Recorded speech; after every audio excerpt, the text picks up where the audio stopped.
Hi friends, this video shows how to fix app not installed error. Please don't forget to subscribe this channel. Please like and share the video. Go to settings, tap on the settings app icon. Go down. Select privacy protection. Select it.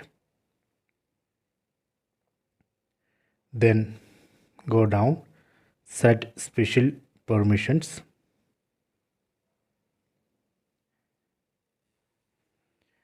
Go down, and here we can find install unknown apps. So here we can see list of apps.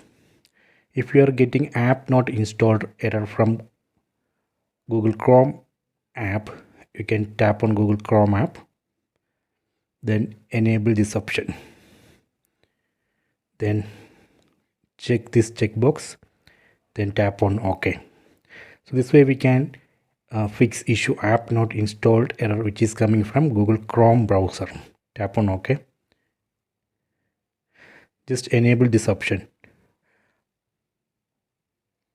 Similarly, if you are getting this error from a different app, from this list you have to select that app, then just enable this option. That's all. So this way we can fix app not installed error. Please check it.